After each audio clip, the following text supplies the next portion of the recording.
అదే RTV app వార్తల్ని క్షణాల్లో చదివే అవకాశం ఉంటుంది. ఒక న్యూస్ పేపర్, ఒక టెలివిజన్ ఛానల్ మీ చేతుల్లో ఎప్పుడూ ఉంటాయి. కాపు జేఏసీ నేత ఆరేడు ప్రకాష్ ప్రస్తుతం మనతో ఉన్నారు. కాపు జేఏసీ సమావేశాల సందర్భంగా విజయవాడ వచ్చారు. అయితే సమావేశాలు ఎటువంటి నిర్ణయాలు చేశారు, ఏ అంశాల మీద చర్చించారు అనే అంశాలు అయితే ఆయనతో మాట్లాడదాం. సరే, ఏ అంశాల మీద చర్చించారు సార్? ఈరోజు దాదాపు అన్ని చోట్ల నుంచి కూడా కాపు జేఏసీ నేతలంతా ఇక్కడికి వచ్చారు. ఏ అంశాలు ప్రధానంగా చర్చించారు? నా పేరు ఆరేడు ప్రకాష్ అండి, రాష్ట్ర జేఏసీ కన్వీనరు. మేము ముఖ్యంగా నెంబర్ ఆఫ్ మీటింగ్స్ వేసుకోవడం జరిగింది ఈ మధ్యకాలంలో. ముఖ్యంగా ఏంటంటే మేము 4 అంశాల మీద కాన్సన్ట్రేట్ చేసి ఈ మీటింగ్ వేసుకోవడం జరిగింది. ఒకటి, రాజ్యాధికారంలో మాకు దామాషా ప్రకారంగా తగిన బలం అంటే తగిన ప్రాతినిధ్యం ఇవ్వడం ఒకటి.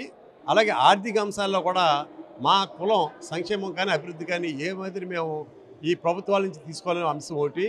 అలాగే రిజర్వేషన్లకు సంబంధించి కూడా ఏ మాదిరి అయితే మాకు రిజర్వేషన్లు పెర్ఫెక్ట్గా అమలు అవుతాయనే దాని మీద కూడా మేము ఆలోచన చేయడానికి ఈ మీటింగ్లు పెట్టడం జరిగింది. ముఖ్యంగా మనం చూసినట్టయితే ఇవాళ రాష్ట్రంలో అత్యధిక సంఖ్యాబలం కలిగిన కులం ఏంటంటే కాపు కులం. అటువంటి కులాన్ని అన్ని రాజకీయ పార్టీలు కూడా ఇగ్నోర్ చేస్తారనే ఫీలింగ్ మాకు వస్తుంది. ఎందుకంటే అన్ని పార్టీలు కూడా ఏ కులాన్ని చేసినా మాకు అభ్యంతరం లేదు, కానీ మాకు రావాల్సిన షేర్ మాకు ఇవ్వడానికి ఈ పార్టీ సంసిద్ధంగా లేవని మాకు అనిపిస్తుంది.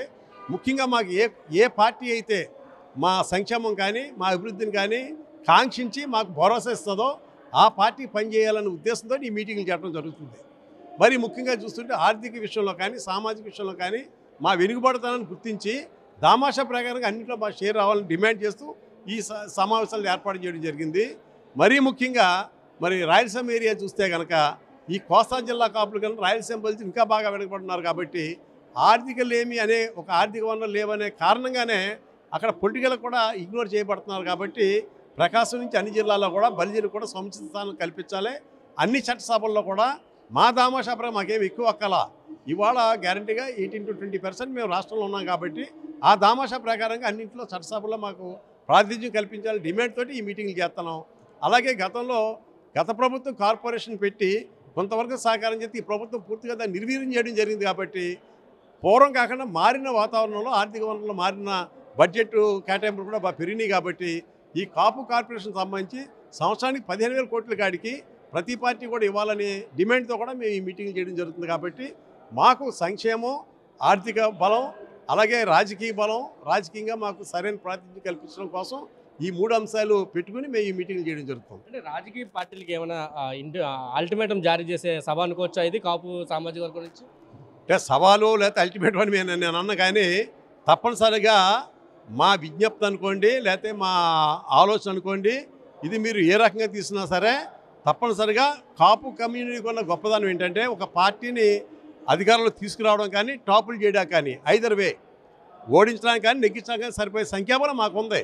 అంటే నేను రాజుని కాకపోవచ్చు, ఎవరు రాజు ఎవరు మంత్రి అనేది నేను నిర్ధారణ చేయగల స్థితిలో ఈ జాతి ఉంది. కాబట్టి దాన్ని మీరు అవకాశంగా తీసుకుని ఏ పార్టీ మాకు సమర్థిస్తుందో మాకు సముచిత స్థానం ఇస్తుందో ఆ పార్టీ మేము పనిచేయాలని కోరుకున్నాం. అంటే అధికార పార్టీలో కాపు సంబంధించిన నేతలు ఉన్నారు, మంత్రులుగా కూడా ఉన్న పరిస్థితి. ప్రతిపక్షంలో కూడా క్రియాశీలకమైన పాత్రలో ఉన్నారు, జనసేనలో కూడా క్రియాశీలకమైన పాత్రలో ఉన్నారు. ఈ 3 పార్టీలు ఉన్నారు, కానీ వాళ్ళు ఎవరు ఈ సమావేశానికి రాలేదు. ఎలా చూడాలండి? మీరు పిలిచారా లేకపోతే ఈ డిమాండ్స్ని వాళ్ళ ముందు పెట్టారా? వాళ్ళు ఏమన్నారు? అంటే బేసికల్గా మీ ద్వారా మేము చెప్పేది ఏంటంటే మేము పిలవక్కలేదు, మేము చెప్పక్కలేదు. ఏ రాజకీయ పక్షంలో ఆ రాజకీయ పక్షంలో సంబంధించి వాళ్ళు మాట్లాడడం సహజం. లీడర్స్ని మేము కామెంట్ చేయట్లేదు. లీడర్స్తో ఉండేది అతి తక్కువ సంఖ్యాబలం అని చెప్పి మేము అర్థం చేసుకుంటే పార్టీలకు అర్థం అవుద్ది.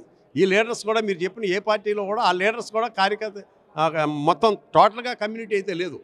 అయితే ఏ పార్టీ అయితే మాకు మా విషయస్ని ఫుల్ఫిల్ చేస్తుందో ఆ పార్టీ మేము చేసి సిద్ధపడి ఉన్నాం. మేము మా లీడర్ని ఎవరిని కూడా దీనికి ఆహ్వానించలేదు. ఇది పార్టీ రహితంగానే అన్ని పార్టీల్లో నాయకత్వం ఉండాలి. ఇప్పుడు మీది మా కులమే కాదు, అన్ని కులాలు కూడా అన్ని పార్టీల్లో నాయకత్వం ఉంటున్నారు. సో అన్ని పార్టీలు కూడా ఆయా కుల నాయకాలు ఉన్నప్పుడు మా కులం నుంచి కూడా అన్ని పార్టీలు కూడా సముచితమైన సంఖ్యలో నాయకులు ఉండాల్సిన అవసరం కూడా ఉందని మేము భావిస్తున్నాం. క్రియాశీలకమైన పాత్రలో ఉన్న నాయకులు ఉన్నారు, మీ సామాజిక వర్గం నుంచి చాలా క్రియాశీలకమైన పాత్రలో ఉన్న నాయకులు ఉన్నారు కదా. అంటే క్రియాశీలకంగా ఉన్నా కూడా మాకు క్రియాపరంగా వాళ్ళు ఏం చేసింది కనిపించట్లేదు. కాబట్టి మేమందరం కూడా రోడ్డు ఎక్కాల్సి వస్తుంది. ఇప్పుడు మేము అడుగుతున్న డిమాండ్ ఏంటి?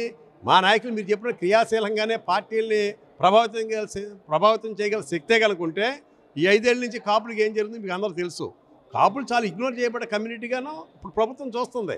నాయకులు ఉండొచ్చు, వాళ్ళ వరకు ఒక మంత్రి పదవో లేదా కార్పొరేషన్ రావచ్చు, అది పరిష్కారం కాదు. ఎవరైతే అట్టడుగున్నారో మా కులమే కాదు ఇతర కులాలు కూడా ఎవరైతే అట్టడుగున్నారో ఒక ఎస్సీ కానీ ఒక బీసీ కానీ ఓసీలో ఇతర కులాలు కానీ కాపులు కానీ అట్టడుగున్న సామాన్య ప్రజలకు ఉపయోగపడే విధంగా నిర్ణయాలు ఉండాలని కోరుతున్నాం. మా నాయకులు కూడా అదే డిమాండ్ చేస్తున్నాం. నేనేమి ఇవాళ ప్రభుత్వం ఏ డిమాండ్ నాకు అక్కల, నాకు ప్రభుత్వం ఏ సహకారం నేను కోరుకోవట్లేదు.